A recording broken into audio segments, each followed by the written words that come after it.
Akkam jirtu daawwattoota hordoftoota keenya kun gaaddisa Dimookiraasiiti ONN irraa kan isinii darbu guyyaa kamisaa torbeetti sa'aatii kanatti jechuudha. Fayyaadha nageenya badhaadhaa isiniin jenna stuudiyoo keenya Finfinnee guulallee jiru irraati. Har'a kan haasofnu inni isa kamidha ka jedhudha mata dureen keenya irraa inni isa kamidha. Waa'ee maaliitii waa'ee gochaaf amala namaati. Nama siyaasaa tokko. Isatti deebi'a. Maarreen waliin tura.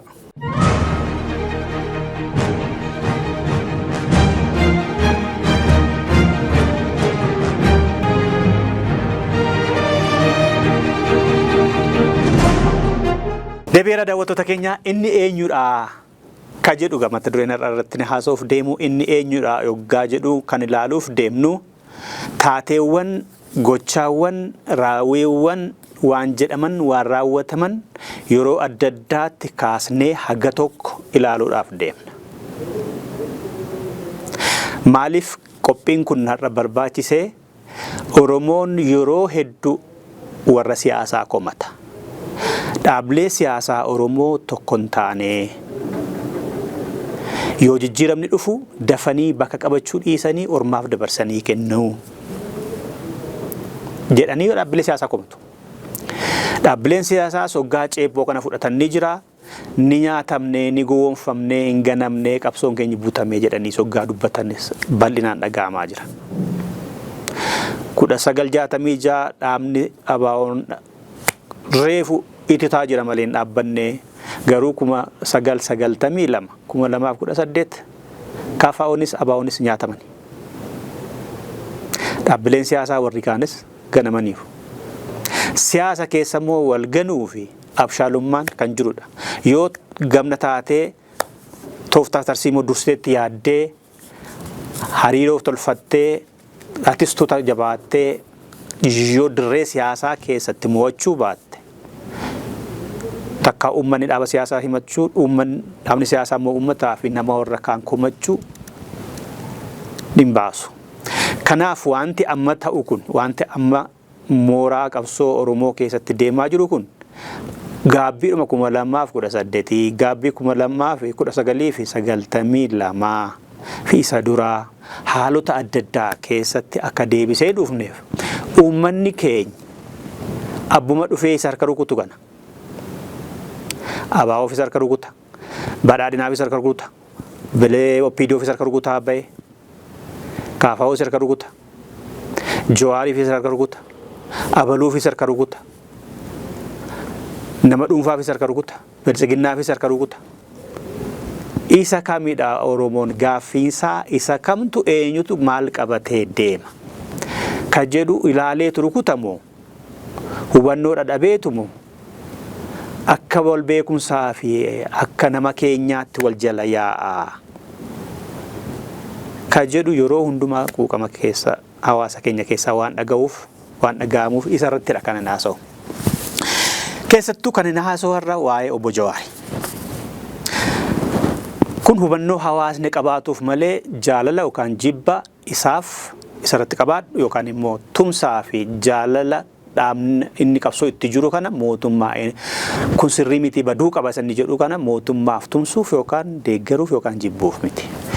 Amaluma siyaasaa Jawaar durii fi walakkaatti qabuu fi har'a qabu maal fakkaata ture ka jedhu dhagaadhaan kaasoo malee qabsoosaa dura dhaabbachuu miti kan mootummaan godhus deeggaruus jibbuus miti balaaleffachuu miti dhugaadhumti jiru garuu hawaasni inni kanaan duras tuuta ta'ee girrisaa ture ammas girrisuu qophiirra jiru gitasaa baree dhugaan Oromoo maalidha eenyu harka jiraasa jedhu akka beekuuf jechuudha. Otoo kanatti hin galiin dura waa'ee Jawaar tokko kaasuun barbaada. Jawaar dhugaa inni qabuu fi cimina isaa dura kaasuun barbaada. Cimina Jawaar qabu tokko dhugaa dubbachuudhaaf nama xiinxaluu danda'udha. Taatee tokko haala yeroo irratti hundaa'ee waan ta'e tokko isa darbee waliin qabsiisee buusaa isheetti ilaalee nama haasaa'uu danda'u nama barreeffachuu ibsachuu danda'udha. Lammataa yaadatti amaneen sodaatu ni haasa'a. Sadaffaa amala dhoksaa inni itti qabu jira. Amala dhoksaa Jawaar qabu. Gaafa uummatatti gadi ba'u, gaafa sabaa himaatti gadi bahee haasa'u, nama inni uf cinatti qabatee fuulduratti qabatee waliin deemuu fi gaafa inni lafarratti hawaasa keessatti caasaa diriirfatee ijaaru garuu adda adda amalli isaa. Kun amma ciminaadha isaa fi akka warra kaanitti warra kan ogaalan immoo cimina miti warri jedhan jiru. Xiinxalaa bareedaadha. Waa hubachuu danda'a. Yaada isaa barreeffamaanis afsaga afaaniitiinis nama waan sodaanne ibsatudha. Waltajjii barbaade irratti deemuu danda'a. Waan fedhe nama yaada isaa sodaa malee ibsachuu danda'udha. Egaa amalli ejjennoo siyaasaa maal fakkaata isa jedhu Jawaar 2014 dura Jawaar 2016-17 asii amma 2024 dhumaatti fi Jawaar arraa heddee sadiitti qoodee ilaalani. Haga tokko hamman sabaa himaalee irratti isa affeeree yeroo adda addaa keessummaa taasifadhee waliin haasofni irraa ka'ee haasaa inni kanaan dura goggodhaa ture irraa ka'ee akka nama sanni barreesse dubbisaa fi sanni haasa'u yeroo dheeraaf jala bu'ee beekuutti akka gaazexessaa fi nama siyaasaa inni tokkotti hubatutti Jawaar yeroo akkasii amala akkasii qaba, yeroo akkasii amala akkasii qaba, yeroo akkasii immoo akkasiidha qaba isa jedhu ilaaluuf deema. Maaliifan kana kaasaa Jawaar abbaa qeerroo akka ta'etti gaafii ana tundeessee qabsoo kana jijjiirama fidee natuyyuu muummicha ministeeraa as kaa'ee jedha. Gaafii immoo lakki qeerroon ana bira miti dura hundaa'ee abawootu jedha. Gaafii immoo qeerroon Osloo fi Meelboorn turan jiru malee biyya keessa jiran jedha baay'eera Jawaar durii. Garii Oromoo Faristi jedhee wanta bilisummaa Oromoof walabummaa Oromiyaadhaaf qabsaa'u fakkaatee akka qabsaa'utti ni jedha. Garii immoo Itoophiyaa qulqulluu cubbuu hin qabne ta'etti of ibsaa yookaan ibsaa Itoophiyaa baraaruuf deema jedhaa ture jedhaa jira. Kanaaf Jawaar isa kamidhaa laallaa dhagaadhaan. Jawaar Mahaammadi bara 2014 dura Keetu erga inni Ameerikaa galee carraa inni itti beekamtii argate tokko karaa arfaaseeffasaa ta'u karaa barattoota waldaa barattoota Oromoo waldaa barattoota yuunivarsiitii Oromoo waldaa barattoota Oromoo yuunivarsiitii idil addunyaatu jedhamu ture. Caasaan sun caasaa qabsoo bilisummaa Oromoo hawaasummaa deeggaranidha. Yeroo sana hawaasni alaa baay'eensaa jaarmiyaa abaa'oo qabsoo bilisummaa Oromoo kan abaa'oon godhamu deeggaramuun gaggeeffamuun deeggaramaa caasaa hawaasaa qabsoo bilisummaa Oromoo biyya alaati. Waldaalee siivikii adda addaa jiru biyya alaa kan qabsoo deeggaran deeggarsa godhan. Dhaabni adda bilisummaa Oromoo karaa siyaasaa, karaa dippiloomaasii, karaa waraanaatiin qabsoo gaggeessaa ture yeroo dheeraaf. Caasaan barattootaa dargaggoonni alaa qeerroon alaa suni keessa jiran keessa Jawaar galee dura taa'ayyuu ta'eera. Achumaan qabsoo Oromootti galee jechuudha. 2008 fa'aa artiikilii inni barreessaa ba'e tokko Jawaar adda bilisummaa Oromoo qeeqe. Adda bilisummaa Oromoo artiikila 2 kutaa 1 kutaa 2 inni qeeqe suni warra abaa'oo deeggaran jaalatan biratti ija bantuu ta'ee Jawaar maal agarsiisa maaliif deema kan jedhu kan cuummaa ija namaa kan gurra namaa haqe ture. Maayidhaa qabiyyeen isaa kutaa 2 dhiyeesse Jawaar mirga isaatii dhiyeessuuni adda bilisummaa Oromoo kanaa booda dhumeeraa fi akka olin jennetti dugdisaa cabeeraa jedhee kan bara jijjiirama bara mootummaa cimsaa tatta'ee akkatti hundeeffamee fi akkatti chaartira keessaa bahamee fi wanta rakkina hooggansaa rakkina hanqina hooggansaa akka jiru istiraateejiif tarsiimoo kan qabne kaasee adeemsa keessa Oromoon kan barbaaduyyuu walabummaa miti. Itoophiyaa keessatti gaaffiin Oromoo deebi'uu danda'a. Gaaffiin Oromoo gaaffii bilisummaati. Inni immoo Itoophiyaa keessatti deebi'uu danda'a. Kan jiru yaada kaasee keessa ture.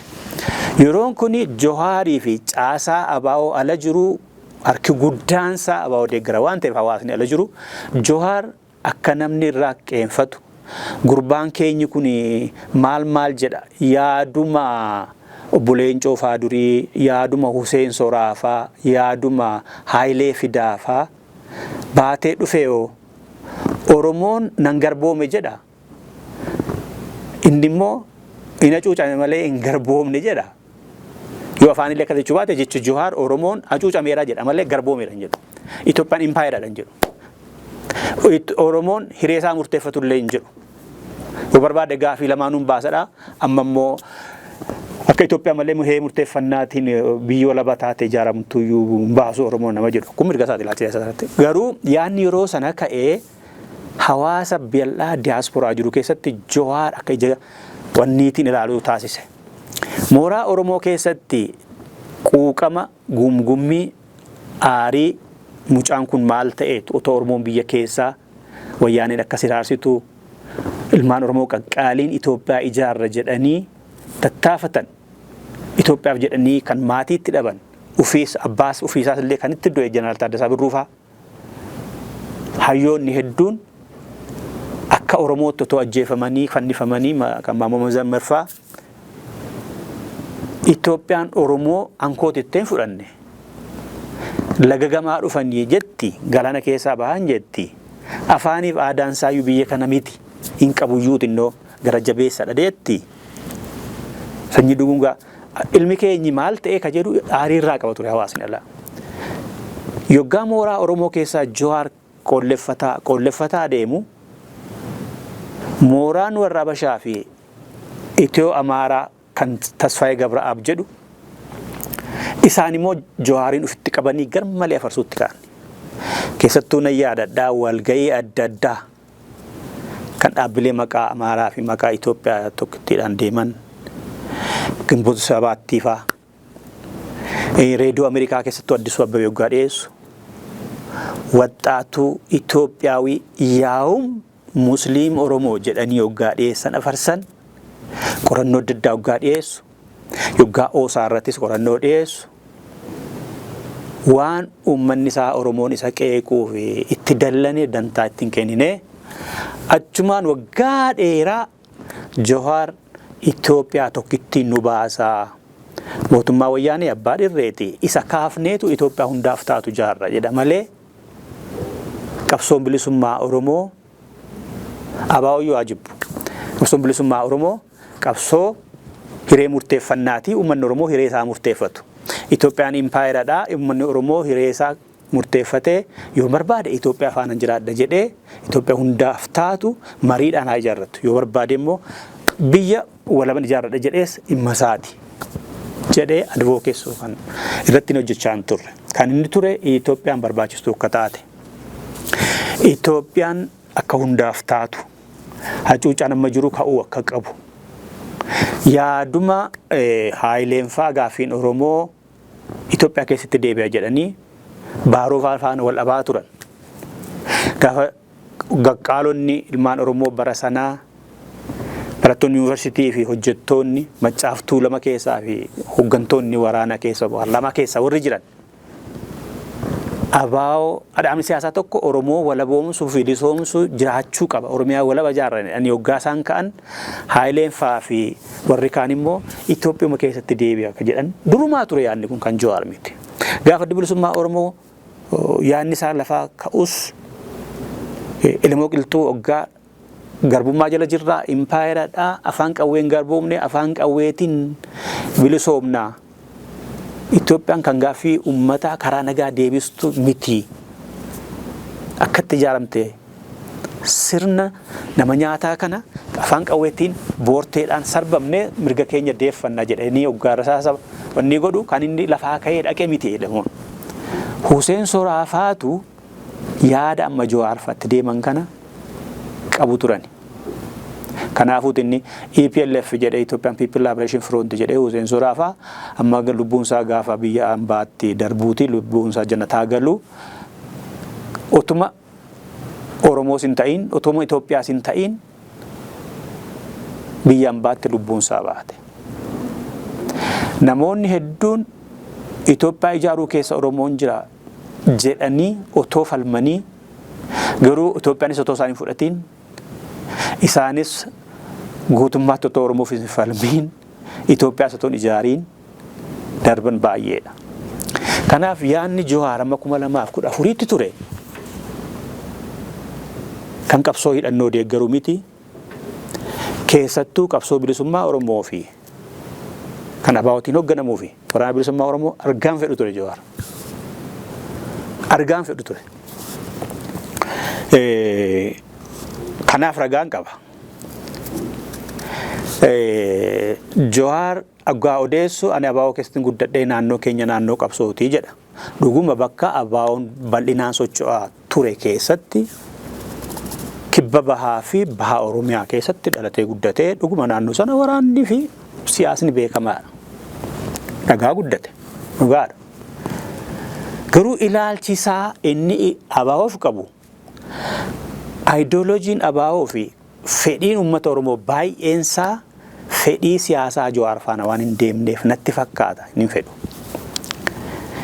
Yeroo hundumaa waggaa ala tures waggaa erga biyya galees dhaabuma sana keessaa tuttuqee waraanee nama yaasuu irratti hojjetaa ture. Fakkeenyaaf bara 2018 gaafa biyya gale gaafa dhaabni xiyyaararraa bu'ee booleetti simatame inni dirree maskalaatti simatame ani achi jira. Hayya duree itti aanaa hayya duree Boraarsoo Biqilaa itti aanee Obbo Abdii fa'aa toorri teessumaa kennamee fi Jawaar fiigaama dhufee jala Araarsoo Biqilaatti egaa Araarsoo Biqilaa siinaa kaasanatu taa'atti aanee jedhe. Hin jedhamu akkas tokko hangafa safuudha. Lammaffaa duudhaa aadaa Oromoon qabuutti dabalamee immoo duudhaa naamusa dhaabaatu jira. Hooggana Araarsoo Biqilaa. Ergasii ati umurii guutuu Dammaqaa Mokonnin taateedhuma jiraattaa warra abaluu jala jedhee kan tuutni hiiltan jedhamuu fi tunni abaawoo gullallee jedhamu akka dhalatu kan godhe bilisiginnaa yookaan opiidoo bara sanaa miti Jawaari. Garee Obbo Araarsoo Biqilaa fa'aa dhaaba kee futtoksuu keessatti dhaabicha dadhabsiisuu keessatti haasaa inni gaafa galma aadaa Oromoo keessattii fi Ambootti godhame namni duudhaadhaanuu safuu qaba Oromoo. Hangafaaf kabajni jira. Ilaalchaan jibbuun mirga isaati. Garuu haasaa inni gaafa sana waraana bilisummaa Oromoo gashuu wal qabatee godhe maqaa hangafaa qabsoo hoggana dhaabaa asii gadi akka nama hullee bishaanii namaa kennullee hullee bishaan dhugaa waraabanii namaa kennanillee keessa qabatanii namaa hin kennani safuu aadaa keessa jira Oromoon. Hiikkadhu too jedhanii abaluu ati hiikkadhu ammuma waadaa galii otoon si ta'ee hiikkadhu naan surree kooyuun qabattoo kooyuun hiikkadhaa jedhe. Kun maalirraa dhufaa jibba inni durumaan ilaalcha siyaasaa adda bilisummaa Oromootti deemuu fi qabsoo hidhannoo qabuudhaa dhufa. Maaliif 2014 keessa qabsoon bilisummaa Oromoo waggaa garmalee finiinee deemaa ture. Anneen yaadadha Jawaar qeerroo bilisummaa akka jedhamu hin jiru. Qeerroon Osloo fi Meelboorn jiraadha. Yeroo sana ijoolleen qabsoo bilisummaa qeerroo bilisummaa Oromoo qundeessan namni ta'e maqaa isaanii ni waamama. Osloo jiraata ture. Tokko immoo ammas kana kan qindeessu biyya keessaa Meelboorn jiraata ture. Haala ta'anii warri qindeessan qabsoo qeerroo bilisummaa Oromoo. Qeerroo bilisummaa Oromoo kan jedhu hin jiru. Qabsoo qeerroo bilisummaa Oromoo yoo jiraate Osloo fi Meelboorn jedheera Jawaar. Jawaar televezyiinii isaa keessatti OMN keessatti nama qacaruuf nama jibba abaawoo qabu yookaan itti dhiyeenya gaarii hin qabne yookaan homaallee kan afaan hariiroo hin qabne qacara. Ragaan dhiyeessa. Maqaa namaa guyyaa biraa dha'uu hin danda'a. Namni Meelboorn jiraataa ture. Gaazexeessaan tokko akka inni OMN itti qacaramuuf anatu naa kenni maqaa koo jedhee na gaafatee appruuvaalii anarraa fudhate Jawaarii. Ani ijoollee abaawoo keessa jirtuu fi hidhata abaawootti qabduu fi hariiroo gaarii qabduu hin barbaadu jedhee na gaafatee abaluun abaawoo keessaa baheera. Waliin fedhanii qacarii jedhee natu qacarsiisee naan jedhe namichi Meelboorn jiru amma dhufee biyya kana jiru. gaazexeessichi illee booda walabanii kaabee. Gaazexeessaan achi keessa akka tasaa qacaramanii warri gaafa walgahii abaa'oo gabaasan gaafa waraanni bilisummaa Oromoo yeroo sana injifannoo fudhate gabaasan warri adaman jiru. Fakkeenyaaf Tasfaayee Laggasaa istuudiyoo OMN kan London ture irraa mooyyaleetti 2015 bara sarraan fadheera waraanni bilisummaa Oromoo waraana mootummaa yeroo sana ture rukuta poolisii rukutee jedhani. Oduun kun baay'ee gabaarra jira. Tarkaanfii waraanni bilisummaa Oromoo fudhatee jedhee gurbaan otoo warra olitti hin gabaasiin oduu hojjete OMN irratti. Hari'amuu gurbaa sanaaf gabaasa sanadha sababa kan ta'e. Achuma Minisootaatti warra oliin turan keessaa buusii buuftanii walgahiifaa gabaastanii jedhamanii warra adaman jiru. Akka ragaatti dhiyeessuudhaaf 2014 OMN hin hundeeffamne Oromoon miidiyaa rakkateera. Miidiyaaleen ala jirtu Simbirtuu faa, Seefina Balbaa faa, Reediyoo Fuura Guyyaa fa'ii isaan sooshaal miidiyaa irra jiru. Sooshaal miidiyaa yeroo sanaa immoo biyya keessatti baay'een isaa ugguramaadha. Rakkoo biyya keessaa gabaasan illee baay'een isaa biyya keessa hin gahu. Televiziiniin jiru ture. Kan warri Itiyoo Amaaraa jedhee Tasfaayee Gabraab ibsu immoo isaatii qabu. Isaatii immoo Oromoo irratti duulaa. Gimbo Sabaattiin Oromoo irratti duulaa. Jawaar ganda isaanii oolee waggaa bulu kana Oromoon aarii irraa qaba isiniin jedheera. Ummatichi ala jiru kan fedhu waa'ee bilisummaa Oromooti. Hiree murteeffannaa jedha. Jawaar immoo Itoophiyaan nu baasa jedha. Biyyatti naannahaa. Ilaalcha Oppiidiyoon moodernaayizii taatee Itoophiyaa bulchituu jedhu qaba Jawaarii. Uummanni baay'ee fi qabsaa'onni ala jiran immoo kun nun ta'uu jedhu. Kanaaf ilmi keenyi ganda jaraatii maal jetaadhee hawaasni alaa aarii irraa qaba. 2001 kaasee 2002 keessa Qaacaa waliin 2008 jijjiirama waliin hoogganni Abbaa'oo wal diddiigee miseensinis wal fafaca'ee waan jiruuf waraannis yeroo lamaaniyyuu gariin cabsatee diina yeroo sanaatti waan galee tureef bilisummaa Oromoo caasaan isaa ala jiru sababa hoogganni isaa ilaalcha irratti hundaa'ee wal qoqqoodameef wal jala yaa'uu waan dadhabeef ilaalchi Itoophiyummaa karaan Itoophiyaa geessu Oromiyaa keessa baa inni jedhu bu'aa xixinnoo faana raacitii godhatee dhaabicha jeeqeera. 2001 Qaacaa waliin 2008 jijjiirama waliin hoogganni isaaf miseensi isaa wal qooduun waraanillee cabsatee diina yeroo sanaatti galuun ololli bal'aan Abbaa'oo fi hoggana bal'aa itti deemamaa ture. Yeroo sana Abbaa'oon kan uummata bilisoomsu miti. Waraanni bilisummaa Oromoos kan uummata bilisoomsu miti. Dhaabaa cimaa ta'uu danda'u miti. Irra darbeera yeroon isaa. Ilaalchi isaas gatii hin qabu jedhanii mooraa Itiyoo Amaaraa keessaa, Wayyaanee keessaa, Oppiidiyoo keessaa yeroo sana duulli guddaan Abbaa'oo godhamaa ture. Hulaa kanaan duula guddaa Abbaa'oo godhamu sana keessa warra duula sana deeggaree barreessaa fi qeeqaa ture Jawaar tokkodha. Inni akka inni jabaatuuf hanqeeqe jechuu danda'a. Qeequunis mirga isaatii. Garuu gufuu cabsuudha malee, gufuu karaatti danqaruudha malee kan dhaabicha tumsu namoonni illee akka qabsootti jabaatanii qabsoo bilisummaa Oromoo akka achi buutan kan godhu tokkummaa hawaasa alaa kana kan itichuun turre. Hamma 2018tti ganda Itiyoo Amaaraa keessaa Jawaar sirbaa turuunsa hawaasni Oromoo ala jiru gammachuu guddaa irraan qabu ture. Namoota muraasa garee yoo ta'a malee. Qorannoonni dhiyeessus kan inni qeequs Itoophiyaan akkamii akka ijaaramuu qabdu, Itoophiyaan hundumaaf hokkaatu qabdu, gareen ammaan gora jiru Wayyaaneen garuu ka'uu akka qabu, gaaffiin Oromoos yeroo sana akka deebi'u haasaa ture. 2014 keessaa sabaa himaaleen jiruun turanii miidiyaa xixinnoo jirti. Yaanni dhiibbaan hawaasa keessaa ka'u ture.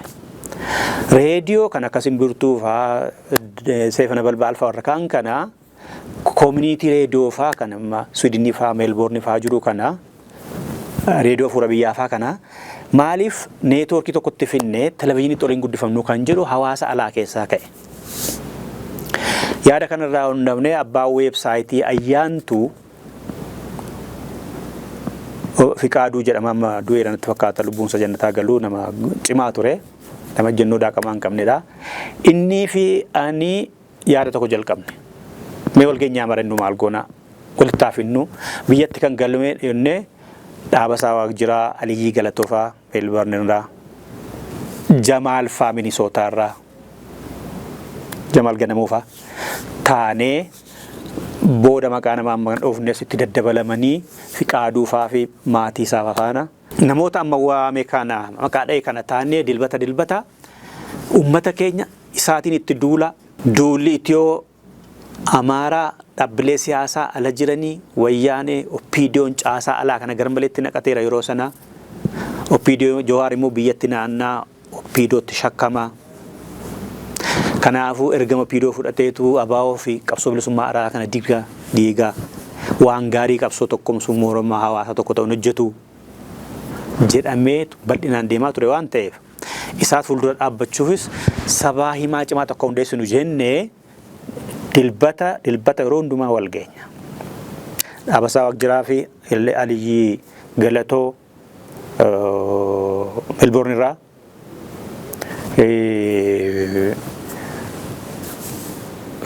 Fiqaaduu fi maatii isaa obbo Ibsaa Guutamaallee keessa turan booda Jamaal Ganamoo Minisootaarraa Awurooppaarraa ana. To mari'annu tuutniin biraan immoo tokko Dr. Solomon Ungusheetiin kan durfamu tokko isaan isa wal gahii qaqqabu. Dr. Solomon duraan maaliif miidiyaan hundeessuun inni gaafatanii turanii gaariidhaan jedhanii ummaa isaa boodolitti hin deebine waan adda addaa irratti garuu walii bilbilaa turre. Achi isaanis yaada televizyiniin banamuu qaba jedhanii yaada maddisiisanii waa barreessanii namoota isaan gargaaruu danda'an dubbifatanii idaa wal gahiirra jiru isaan. Namoota jalqaba isaan dubbisan keessaa gaazexessaa kan yeroo sana editara Aljaziiraa ture achitti Maammed Adamooti. Maammed Adama ogummaa sana danda'a.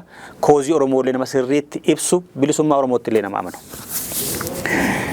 Isa faa ta'anii wal ga'u daasaan kophaatti. Nuti immoo garee nama jedhee jalqabne immoo nutis kophaatti wal geenyaa wal quban qabnu booda wantu kun oosaa keessa gale. Oosaan garee lamatu mariirra jiru oddoo gareen kun walitti dabalamee humna ta'ee televizyinii guddaa tokko banannee ka jedhu gareen ka'ee gareen suni walitti sinfidaa nuun jedhani.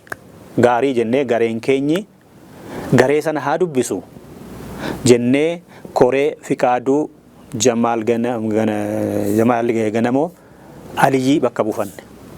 Isaan immoo nama bakka buufatan keessaa tokko Jawaari. Jawaar OMN hundeessuu keessa hin turre jalqaba. Boodadha itti fidani. Kan isa waamee fide Ondongoruu baadhaa akka dhageetti naan sirraa Ondongore Maammed Adamooti. Akka dhageetti jechuudha keessaan beeku. Garuu booda dhufe Jawaar. Filannoo Dr. illee hin turre. Maaliif inni ganda biraadha jira yeroo sana. Dhufee akkuma isin jedhe caminanni qabumoo ibsachuu irratti yaada ibsachuu irratti miidiyaan isa gaafatee dhiisaati innuu akka affeeramuu nama dubbifata keessaan affeeramee hin didu. Anuu gadi baheen haasaa jedhee fedhii waan qabuuf yaada isaa gurgurachuudhaaf ibsachuudhaaf sirriitti nama miidiyaatti fayyadamuun sodaannedha. Dhaqeeyyuu na affeeraa jedhee gaafata Jawaar rakkoon qabu. Kanaaf boodarratti dabalamee nuti Koree keenya oggaa arginu akkaatii isaan dubbisa. Koree sana keessa eenyu jira achi faayinee gaafa iyyafannu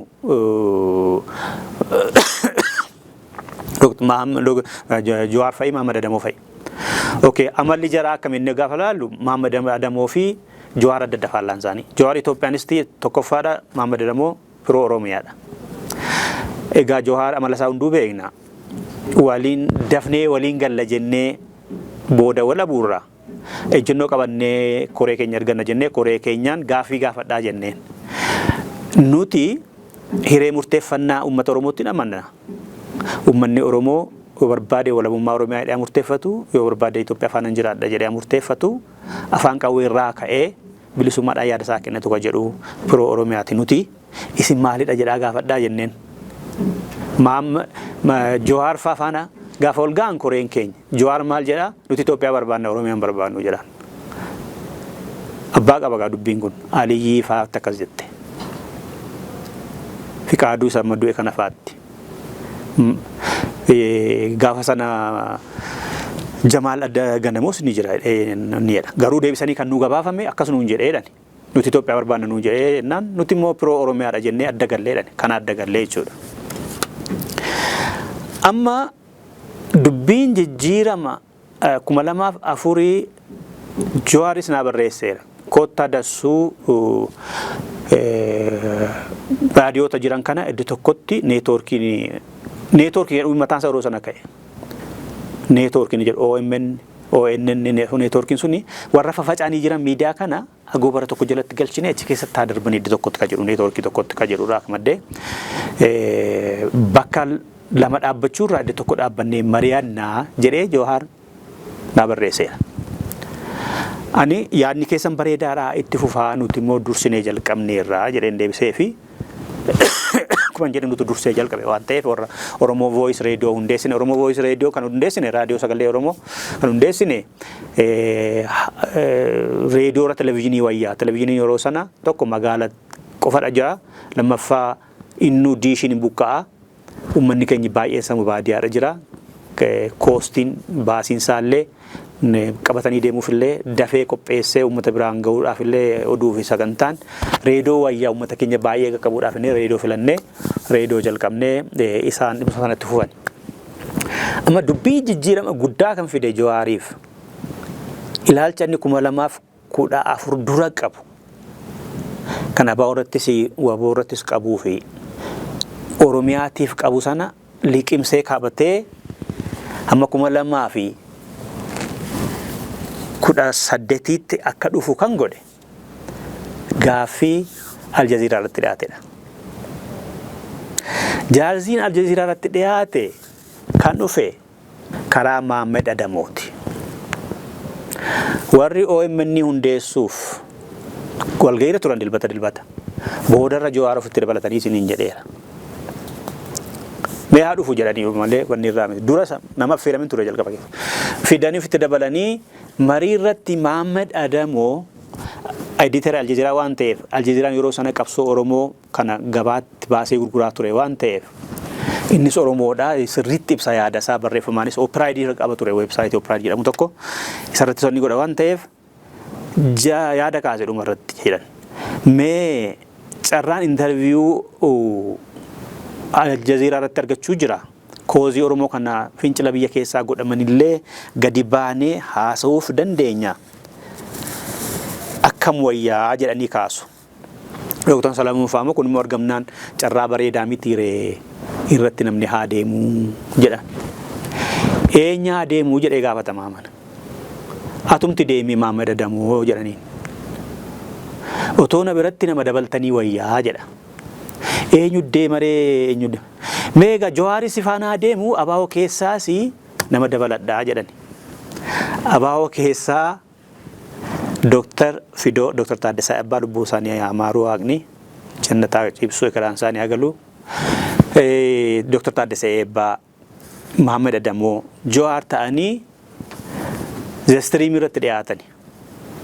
Yeroo sana fincilli reeffiniineeraa 2014 kuni biyya keessatti qeerroon ibidda qabsiiseera wayyaanee muddama keessa galeera 2011 immoo waa'een fincila diddaa dargaggoota musliimaa ka'eera addunyaa irratti kan akka Liibiyaa faa kan akka Tuniziyaa faa Yemenii faa babbadaniiru dubbiin oo'ituudha Itoophiyaa keessatti babal'iseera qeerroo kanaaf gaaffii gaafatamanii gaaffiin Oromoo maalinni kooziin Oromoo maalinni akkamitti ABO'n alatee maaliif qabsaa kana dabareedhuma akkuma barbaadetti gaafatti intalli Naajeeriyaa sun lammii Naajeeriyaa sun hunduma gaafataa turte hunduu ibsaa turan sadan isaaniiyyuu achi keessatti miidhamneerraa Itoophiyummaan humnaan nutti fe'ame hiree keenya murteeffannee har'ayyuu mirga hin qabu Oromoo kun har'ayyuu du'aa jira lafni isaa saamameera gurgurameera nagaan bahee galuu hin dandeenye ijoolleen hojjechuu hin dandeenye barachuu hin dandeenye adamsamaa jiru jedhanii Itoophiyaa kana urgufanii himatan sadanuu. Akka tasaa gaaffii dabareen naanna'ee Jawaar irra gaaga'u Itoophiyaa waan balaa Oromoof moo Itoophiyaa fidhaadde Oromoo fan kennaa jedhe waan Ingilifaadhaan nama Oromoo fedhiisatti Itoophiyaa fedhiistiidha moo Oromoo fedhiistiidha Itoophiyaa Oromoo fedhiistiidha dhugaadha namni maatuma isaa himata dura haadha isaa abbaa isaa himata obbolaa isaa akkoo isaa immediate family warra ta'an sana himata taanee hollaa himata taanee ganda himata Oromoodhuma himata Oromoodha waan ta'eef gaafa inni akkas jedhu mooraa Itiyoo Amaaraa keessatti ibidda qabate. Edaa gurbaani duraanuu nutu wallaale malee silaayyuu musliima Oromoo ta'ee isatti Itoophiyaa ta'a. Oromoo fedhisti nuun jedhee Itoophiyaa fedhisti nuun jechaa bahee waggaa meeqa walgahii adda addaa irratti miidiyaa irratti waxxaatu Itoophiyaawii yaa'u musliim Oromoo jennee kan faarsaa turre ka jedhan hundi isaanii sabaa himaalee qabatan isaatii dabalatee VOA addisuu laggisee kan duraan Jawaariin akkasitti faarsaa ture dabalatee koominiitiin ala jiru kun hundi isaa Jawaaritti waanuma argan darbachuu jalqaban. Gaafinni Oromoo fedhisteer kun Oromoo fedhistiin kun Jawaar jalqaba kan jedhamite durumaa turan buleen jobbaa ijaa turan. Garuu miidiyaa intarnaashinaal irratti akkas jedhamee hin beeku waan ta'eef waanuma Jawaar waan fedhii Oromoo keessa jiruu fi dhugaadha namni maatii isaa dursa waan ta'eef eenyummaa isaa dursa waan ta'eef ani Oromoo ta'in dhaladhee Oromoodha jedhe.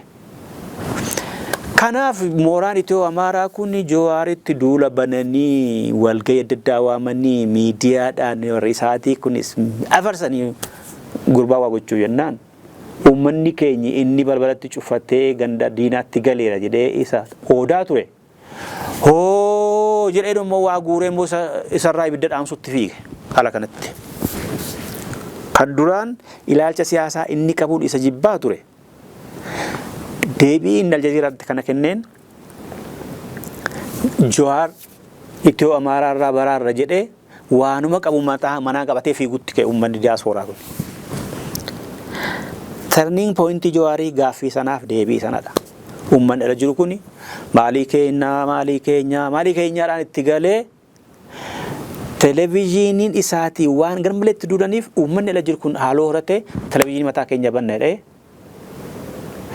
ishee Oromoo fedhistii inni jedheef duula itti baname sana inni mata duree sana qabatee televiziinii bananna jedhee biyyarra naannahee steetiirra naannahee maallaqa OMN hundeessuu dandeessisu walitti qabate Oromoo fedhistuu irratti. Mooraan Itiyoo Amaaraa fi Jawaar yeroo sana adda ba'ee ture. Uummanni inni kanaan dura godhaa ture Oppiidoo ergateera jedhamee ilaalcha inni qabuuf inni qopheeffamaa ture jibba inni waraana bilisummaa Oromoo fi ABO irratti qaburraa maadheen alaa fi koominiitiin ala jiran isan fedhan ture. Inni gurbaa keenya badee gandatti galeedha warra jedhanaa turani boodammoo ibiddarraa dhaamsinaa jedhanii as galagalanii isa durii irraanfatanii fi amma 2018 turame jechuudha. Walabdeen Jawaarii fi ABO tokko kan jiru waa'ee qeerroo irratti kan dura jedhe qeerroon biyya keessa hin jiru qeerroon ijaan abeerii hin jiru annan beekaa jechaa ture. Fincilootuma qeerroon 2014 kaasanii godhamanillee hamma 2015-16tti Jawaar sarara hin qabu ture qeerroo quunnamudha waan biyya keessa ta'u. Dhumarratti karaa dhaabaa maqaa dha'uun danda'ama.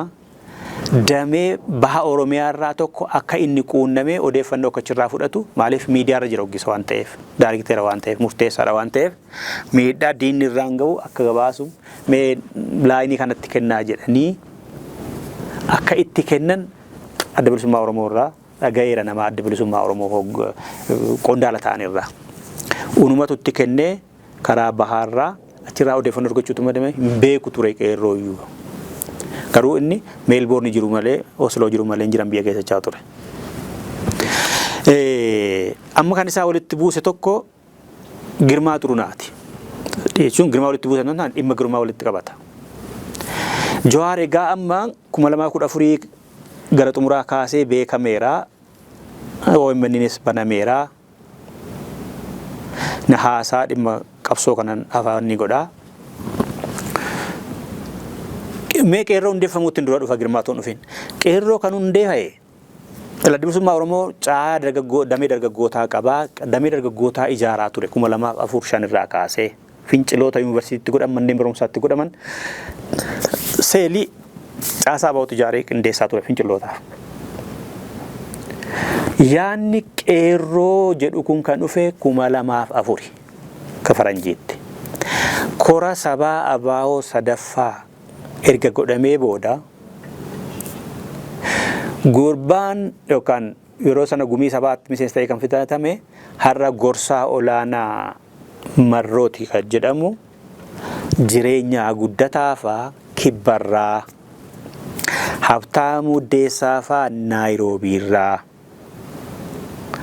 Raasoon yookaan Tasfaa'uun faa Naayiroobiirraa Eertiraa dhaqanii korri sabaa akka xumurameen jireenyaan faa Habtaamuun faa Raasoo faa kuni dargaggootatti qabsoo dhaalchisuu qabnaa qabsoon kun qarboo dargaggootaa ta'uu qabaa jedhanii yaada shanee gumiif dhiyeessanii yaadichi ragga'ee fi qeerroo hundeessuun kan jalqabe bara sana. Kan jalqabe keessa Raasoon jira, Habtaamuu Deessaa jira, jireenyaa faa jira. Isaan abbummaadhaan kan qabsoo qeerroo biyya keessatti gadhaabee hoogganaa ture. Maqaa qeerrootiin ijoolleen bara wayyaanee guutuu hidhamte iimeelii jaboo jajjabootiin kan hin himatamne hin jiran. Iimeelii jaboo jajjaboo kan jedhuun kan hin himatamne hin jiran.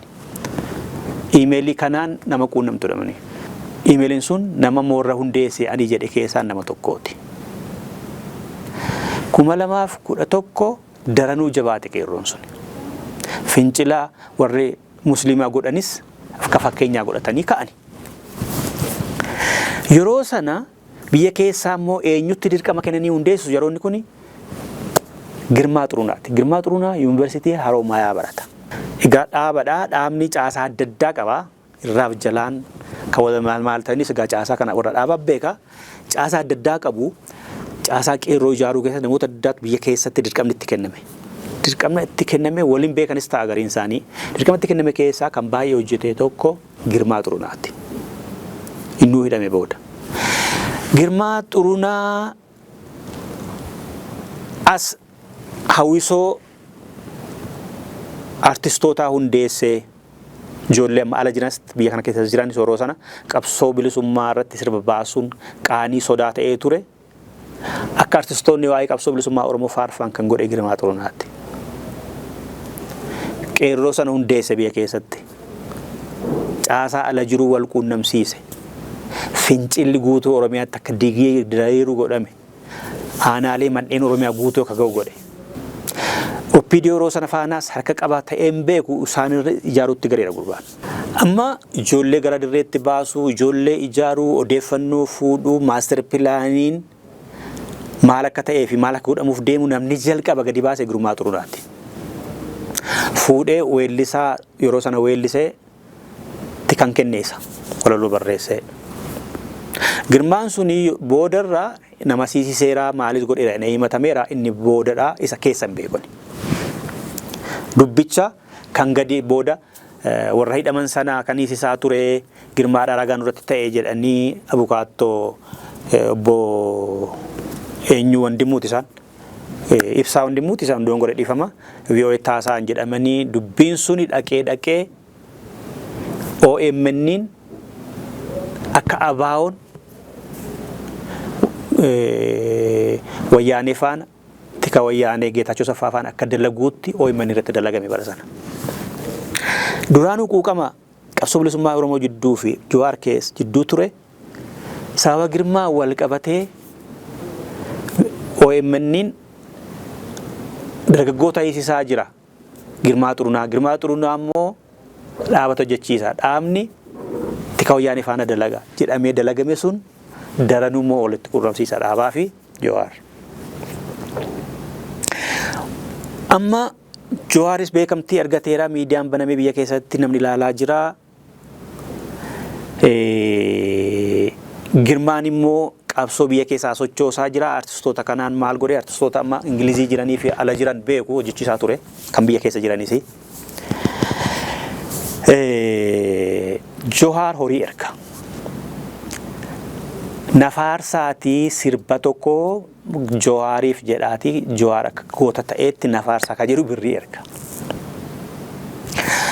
Qarshii sana harka ijoollee galee Girmaan nama lubbuun jiru maal faarsinaa qabsootti jirra. Faarsuun erga galma ga'ee booda kaayyoonii nama har'a faarsanii boruu ganuutu dhufa. Nama tokko waan faarsuun qabuu qabsoon bilisummaa Oromoo. Sirba waan baafnee faarsinuuf hin qabnu qabsoo kee itti ufii jedha. Qarshiin sunis nyaatamtee Jawaariif Girmaanis wal qabatu. Isaa booda gaam inni diinaaf dalagaa fi OMN irratti sagantaan hojjetame dubbiin fuudhamee dhaqamee ABO'nis wayyaanee faana dalagaa kan jedhachiisifame dhufe kun. Kanuma kana wal qabatee 2000 fi egaa amma 2018tti egaa booda gama baha Oromiyaarraan caasaa qeerroo wayii sararratti kenname.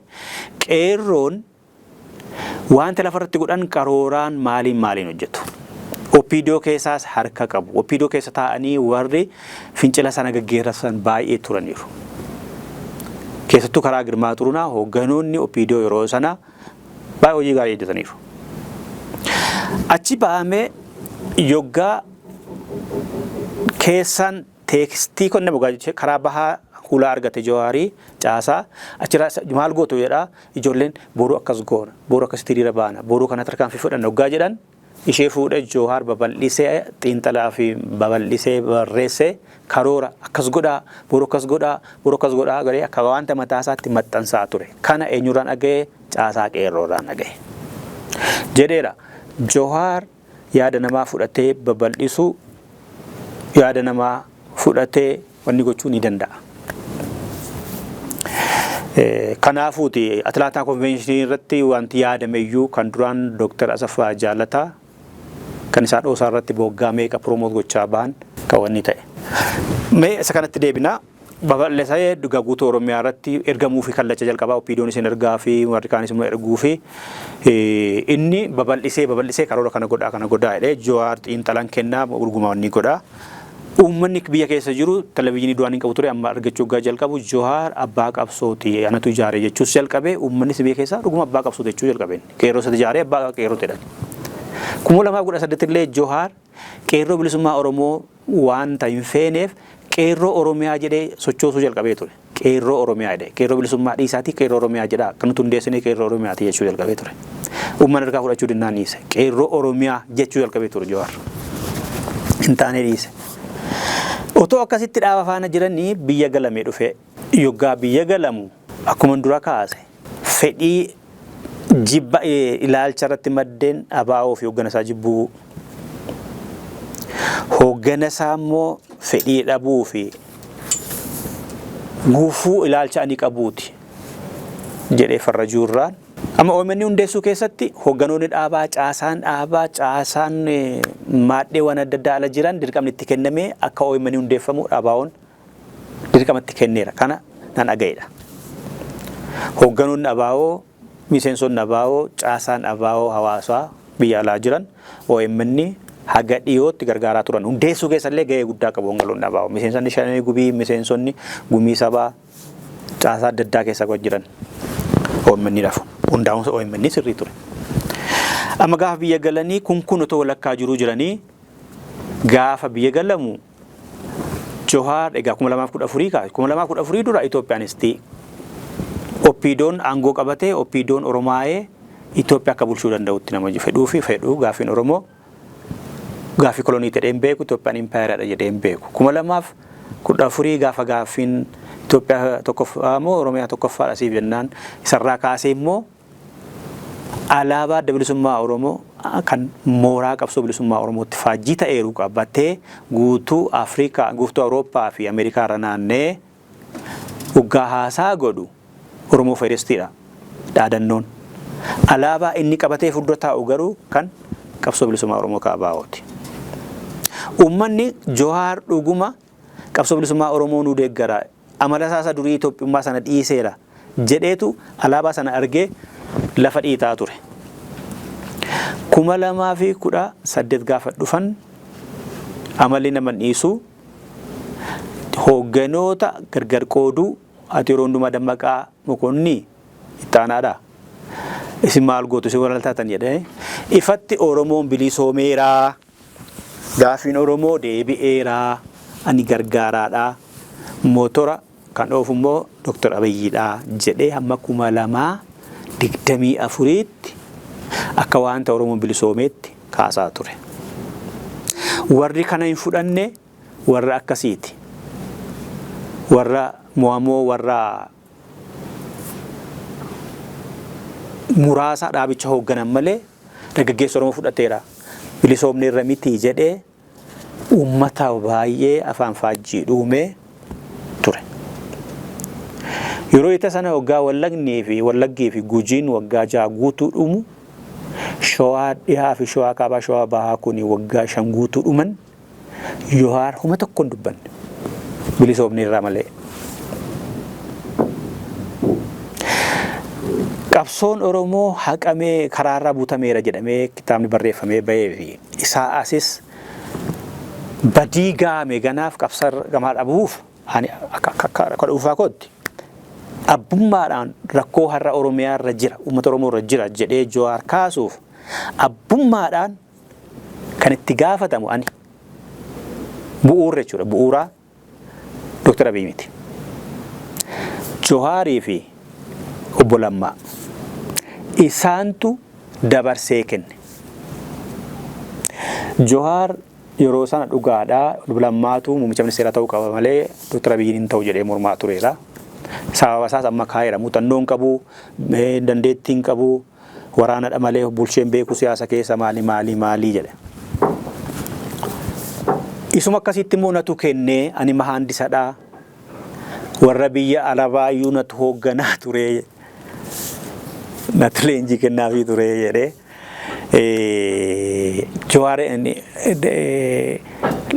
dabarsee kan isaanittis kenne anadhaa jedhe. Erga Johaar Dr. Abiyyi faatti aangoo kenne badii har'a ga'eef itti gaafatamaan Johaar jechuudha. Itti gaafatamaan Lammaa jechuudha. Obbo Lammaan walii galtee dhaaba faana godhate otoo hin turiin qawwee caccabaa shan baattee bosona keessa naannooftee bilisummaa Oromoo fiddii kanaan dura kan hin finnee jedhe dubbiin achirraa madde lolli ijoolleenis bosonatti hafuun waajjirri dhaabaa cufamuu fi hoogganiinsidhaatti guuramuun kan jalqabe bara Obbo Shimallis miti bara Dr. Abiyyiinis aangoo qabatanii malee akka ammaatti wanni hin taane bara mootummaa lamatu jira Abiyyi jedhedha inni Johaar jedhedha mootummaa lama jira mootummaa koo fi mootummaa Abiyyi jira jedhe sana keessa waajjirri dhaabaa cufamee guutummaatti namni baay'ee du'e Gujii fi Wallaggatti xiyyaaraa fi diroonniidhaan waraanatu labsame namni mana isaa fuulduratti qalama ajjeefama ijoolleen fincila diddaa garbummaa fi xumura gurmummaatiin jijjiirama fidde jireenya dadhabdee waraqaa eenyummaa ilaalanii eenyutu kutaa akkasiirraa as koottaa siniin jedhe kunoo kutaa keessan miti jedhamee Oromoon wal qoodamee kan ari'amuun jalqabe bara Shimallis miti bara Lammaati. Badiin har'a amma godhamaa jiru firaacitiin Johaarii fi Lammaadha jedhaman. Achi keessa Obbo Baqqalaanis jira. Yoggaa kana jedhu dhaabbileen siyaasaa KFO'nis ABO'nis qoodan qabanii miti. Qooda hamma isaan madaalu fudhachuu ni danda'u. Fudhachuu qabu. Garuu jalqaba irratti ABO laaffisuu, laamshessuu erga biyya galee sayyuun ga'u yookaan areemee deebi'aa deemu lammataa sin deebi'u yookaan immoo hiinee balleessinee jedhamee hooggana qooduu keessaa Lammaaf Johaartu jalqaba. Booda warra itti fufanii ta'uu danda'a. Garuu qawwee caccabaa shan baatte jedhamee dabballoota ATM jedhaman kan bobbaase bara sana. Otoo Oromoon walii galee tokko ta'ee gaafim Oromoo iyyuu mee maal barbaadu nu haafu Itoophiyaa isaan barbaadan irratti iyyuu walii galamee hammamiif yoomiif filannoo naa godhamu mootummaa ce'umsaa akkamitti godhanna jedhamee gochuun danda'ama ture bara sana. Miidiyaadhaan waltajjii irratti afaan qawweetiin hidhaatiin reebbichaan ajjeechaan duulli kan godhame bara mootummaa lamatu jira biyya kana Jawaar jedhedha. Bara ani raddaatiidha Dr. Abiyyiin shufeera jedhedha. Bara bilisoomnee irra jedhu gara deemutti guutuu Oromiyaa keessatti bara sana. Duulli godhamaa ture suni kaayyoon Oromoo dandamachi bilisummaa Oromoo sana fashalsiisanii fedhiin siyaasaa duratti 2014 dura qabu sana amma galma gahaa jedhee hawwaa ture. Addummaan qaban turani paartii ODP fi badhaadhina faana dhiyootti 2024 dhumarratti garuu hojii aktivistummaatti deebi'eera Johaari mootummaa kana akka inni jijjiiramuu baannaan akka inni ka'uuf deemu haasaa godhaa jira. Inni mirga isaati isa hin mormu. Mootummaan kunis gaariidhaan jenne dhibbaas badaadhaan jenne. Fakkeenya mootummaan kun godhu keessa waa'ee Green Legacy, waa'ee magaalaa Finfinnee kana, waa'ee masaraa ijaaruu kana parsonaaliin hin deeggara. Garuu immoo badii mootummaan kun uummata Oromoo irraan ga'e seenaa kamuu keessatti waan Oromoo irra godhamee hin beeknetu godhamaa jira. Mootummaan kun godhaa jira. Kana gochuu keessatti harka qabuudha kanan jedhe Jawaarii fi Lammaan isaaniin jalqabsiise. Otoo tokkummaa Oromoo, tokkummaa dhaabbilee siyaasaa Oromoo agoobara tokko hundeeffatanii mootummaa ce'umsaa wayii federaala keessatti akkamitti Abiyyiin jira, Dr. Abiyyiin akkamitti taafuuf Oromiyaa immoo sherri ruuliidhaan akkamitti bulchuu dandeenya otoo jedhanii rakkoo har'a keessa galuun hin jiru ture. Wayyaaneen waan facaase argatee sadarkaa har'a jirurra ga'e bara chaartiraa otoo ABO fi ONL faa kana warra kaanfaa ONLF faa kana ari'ee baasuu baate OPDOf jedhee otoo ABO fi biyyaa baasuu baate sadarkaa har'a ga'e kanan goture wayyaanee fi uummanni naannoo sana. Kanaaf maraan martoo durii keessatti akka deebi'amee uummanni kanaafuu kan godhe warra siyaasaati. Nutumna qabnaa dhageettii qabnaa qeerrootu hundeesse jedhamee otoo hundeessiin kan jedhame suni kisaaraa siyaasaa kisaaraa nageenya Oromoon keessa jiru kanaaf sababa ta'u. Yoggaa isaan sababa ta'an immoo gocha amma godhamaa jiruuf immoo warra amma aangoo irra jirutu gaafatan. Seenaanis seeraanis gara fuulduraatti jechuudha.